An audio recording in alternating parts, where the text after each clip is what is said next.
Hari ini gue akan ngebahas tentang market berubah, terus harus gimana lagi? Yes! Kayak gimana bentuknya dan gimana cara ngatasinya setelah video berikut ini.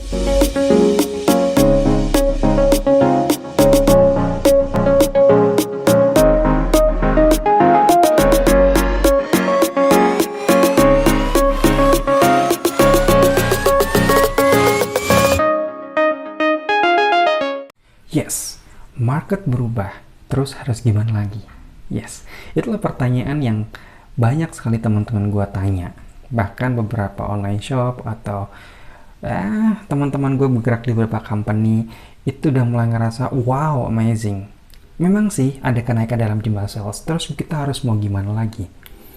Karena market ini sifatnya uncertainty, betul sekali. Beda banget.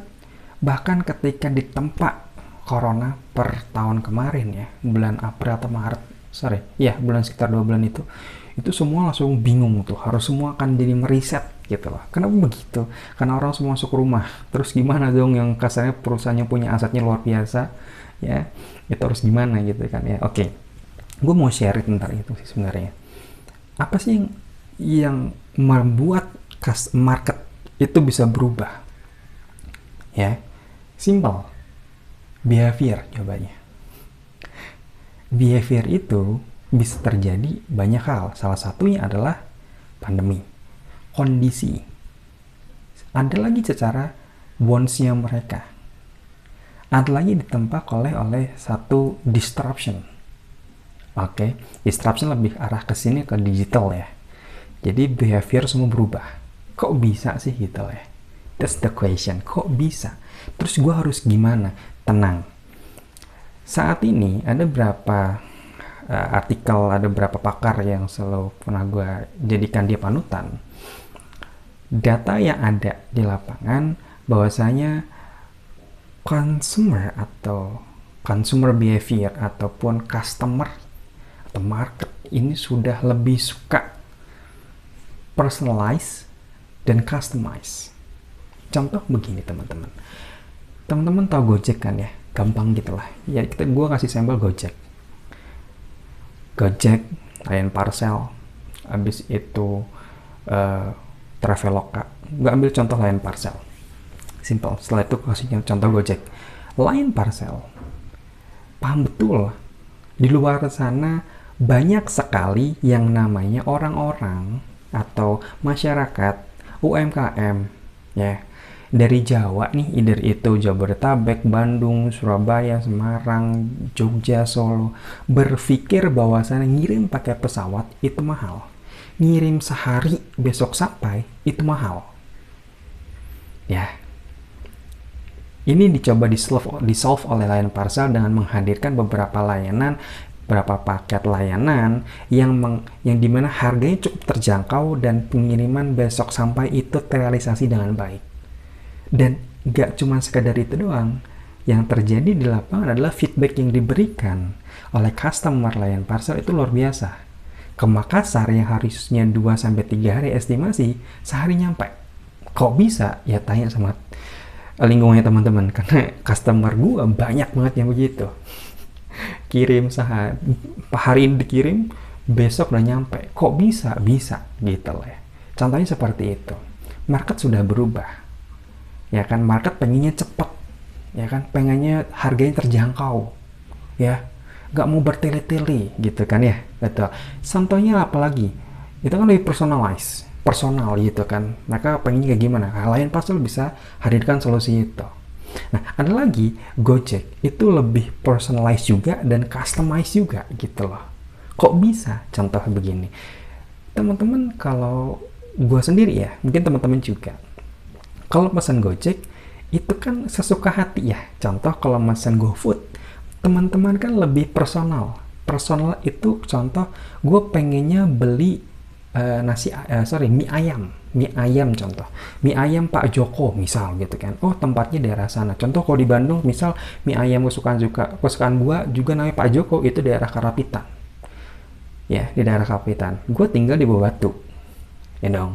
Gue pesan GoFood yang dimana gue suka tempatnya Pak Joko, ya gue pesan pakai GoFood. Sampai sini paham ya? Sampai sini ngerti ya? Oke. Setelah itu gue bisa customize. Customize ya, contohnya adalah, Pak, gue kasih pesan ke memang ojek ya, memang drivernya, Pak, nanti pedesnya agak pedesnya sedang ya, dan kalau bisa sambelnya dipisah. Ada satu yang disatuin nggak apa-apa, yang satunya dipisah aja semuanya. Oke, customize. Harganya langsung keluar. Oh, berarti semua requestnya gue total harga 70.000 misal. Plus ongkir dah kasarnya begitu. Sampai sini ngerti ya? Itulah yang membuat teman-teman semua di UMKM itu harus paham betul market ini berubah seperti apa arahnya. Saat ini orang lebih suka pakai COD ya. Dengan marketplace yang ya you know lah ya, kita sebut merek tuh Shopee. Kita nggak mau pungkiri bahwasanya dia menggembor-gemborkan COD. Karena memang dia pengennya dikenal dengan COD. Maka masyarakat ataupun customer berbondong-bondong pakai COD. Market udah mulai berubah nih. Tinggal nanti implementasi COD-nya gimana. Karena banyak banget isu COD ribut ya. Ini nggak tahu customer-nya nggak ngerti caranya, nggak ngerti flow-nya atau seperti apa. Nanti sambil jalan kita akan discuss terkait hal itu gitu loh. Tapi gue nggak mau bahas ke sana. Tapi gue lebih berbicara tentang marketnya berubah gitu loh. Bahkan gini, gue ngutip salah satu statementnya yang ada dicapin sama CEO-nya Apple, bukan Tim Cook tapi Steve Jobs.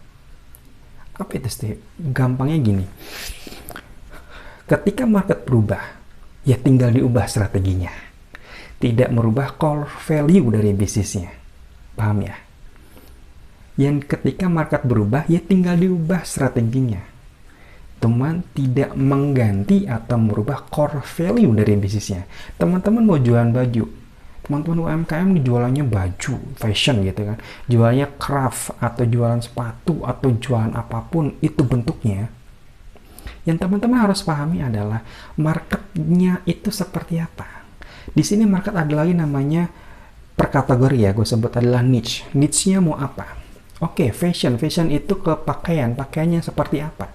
Pakaian tuh ada banyak, pakaian yang casual, yang muslimah syar'i, yang kasalnya seasonal, ya kan? Ada yang namanya pakaian untuk sekolah, ya kan? Teman-teman masuk di mana? Nanti ada lagi namanya micro niche. Contoh ke teman-teman masuknya ke muslim syar'i, gitu ya. Berarti ke wanita, berarti kan? Wanita yang seperti apa? Apakah wanita itu cukup di rumah, dipakai bajunya untuk pergi doang, gitu kan? Atau mau dipakai untuk bekerja. Nah, ketika bekerja, teman-teman harus pahami lagi. Itu geser lagi ke bawah, nano niche, gitu lah. Geser lagi, kategorinya lebih masuk lagi. Ya kan, mikronya adalah pakaian muslimah syar'i. Nanonya adalah, nano niche-nya adalah customer personanya. Itu lebih dalam lagi. Oh, wanita yang pekerjanya di mana? Di bank atau di perusahaan instansi manapun, entah itu instansi pemerintah atau instansi swasta. Itu beda. Instansi pemerintah sudah ada outfitnya, udah ada pakaian seragamnya. Mereka cuma pakai kerudung. Nah, kerudungnya seperti apa yang mereka mau? Oke, sampai sini ngerti ya? Habis itu, kalaupun berbeda sekali dengan yang di swasta, contoh di karyawan bank, ataupun pekerja-pekerja startup, contoh cewek-cewek yang kerja di startup, itu kan beda. Startup casual. Nah, itu kayak gimana? Yang casualnya seperti apa? Nah, teman-teman bisa jelaskan itu semua. Teman-teman bikin table, dikatakan. Biar apa? Biar ketika teman-teman jualan, ini enak, gitu ya. Maka ada namanya market research, gitu loh. Sehingga kita semua teman-teman UMKM di sini lebih enak jualannya dan promosinya jauh lebih jelas gitu ya, nggak ngasal. Karena ada lagi bisa dibilang apa ya, bukan pepatah ya, quote lah bahasa kerennya deh, dari Seth Godin, bapak marketing dunia, adalah semua customer itu bukan punyamu ya. Jadi emang spesifik. Dulu kita zaman dulu nih ya, zaman gue umur 3 tahun mungkin, atau zaman gue belum lahir, mungkin kita ngerti gitu loh. Udah aja pasang iklan di TV, pasang iklan di baliho atau di billboard, Semua orang, bahkan jalur distribusinya pakai minimarket ataupun apapun itu bentuknya, distribusi minimarket, warung kelontong, habis itu di supermarket kayak gitu-gitu ya, hypermarket ya kan ya. Itu semua orang pasti datang dan beli. Selama pas itu mah digital marketing belum ada. Ya, bikin event di berapa, kayak dulu tuh setiap hari Minggu ada event kayak senam olahraga bersama, kayak gitu kan ya. Itu bisa masuk ke sana dulu. Sekarang enggak. Sekarang ditentukan oleh layar 5 inci atau handphonenya teman-teman. Handphonenya customer teman-teman. Ya. Dan bagaimana di handphone itu kita menyediakan konten yang berkualitas, yang eye-catching, menarik, sehingga customer itu ngebeli gambar. Ujungnya begitu. Yang dimana ketika beli gambar, ya, barang yang mereka klik itu berupa gambar, langsung di payment purchase, langsung datang dikirimkan paketnya dengan line parcel. Oke. Sampai ke rumahnya si customer, dibuka itu like a gift. Ini perubahannya cukup signifikan dari perubahan market yang cukup signifikan di sini. Buka paket yang dikirim sama kurirnya line parcel itu kayak kado tuh. Wih, luar biasa. Kalau bahasa Sundanya kayak gini. Ini pakaian Aing yang kemarin ditunggu 3 hari belum nyampe, di 3 hari dari di payment. Harusnya udah kemarin 3 hari yang lalu, 3 hari ke depan nyampe. Ini hari ini udah nyampe nih. Gue pesen kemarin, hari ini nyampe. Begitu. Kan pakai line parcel, aman. Dibuka nih, sesuai dengan ekspektasi. Sampai saya ngerti ya, sesuai dengan ekspektasi. Maka teman-teman di review. Review inilah yang membuat jualan teman-teman bisa laris, betul nggak? Flow-nya kan, market berubah. Terus harus gimana? Ini baru saat ini. Gimana ceritanya itu 10 tahun ke depan? Bahkan gue pernah baca dari salah satu foundernya Marketers, ya, yang punya Marketplace Institute. Gue lupa Hermawan Hanjaya, gue lupa Pak Hermawan yang jelas. Lupa panjangnya siapa. Marketing itu ada versinya. Ada 1.0, 2.0, 3.0, 5.0. Nanti kita akan bahas sambil jalan apa itu semuanya. Tapi gue ngebahas ada hal yang menarik yang gue pernah lihat di artikel dan penjelasan beliau adalah 4.0 itu bisa dibilang ada fase nanti, bukan 4.0, 5.0. Ada masanya dibilang market sudah atau customer udah mulai bersosialisasi, berintegrasi dengan teknologi. Bahkan teknologinya bukan sekedar kayak zaman sekarang, ada Instagram, YouTube, no. Tapi sudah mulai berkolaborasi dengan AI. Saat ini sudah ada, cuma belum masif. Cuma next time 10 tahun ke depan, sudah luar biasa. Saya bisa ngerti ya, berintegrasi, berkolaborasi dengan AI. Ini penting. Teman-teman harus persiapan. Kalau 4.0, teman-teman berkolaborasi dengan customer experience atau variabelnya CX. CX kalau di 4.0. Berkolaborasi dengan memahami betul apa yang jadi customer experience. Dengan begini teman-teman lebih enak kita jalannya. Jadi makanya wajar dengan orang beli berdasarkan review. Pertama review, kedua ekspektasi dari apa yang dia terima sesuai.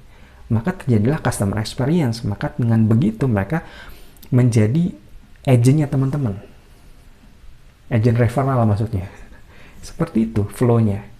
Ya, pengalaman customer itu penting.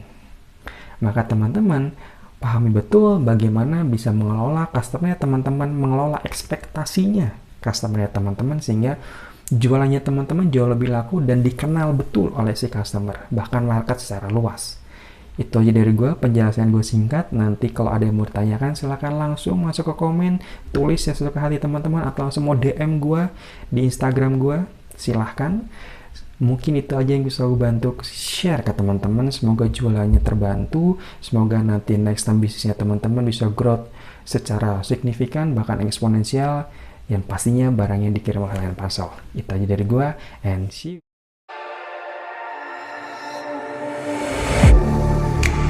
Getting hype when I aim up, elevating that game up.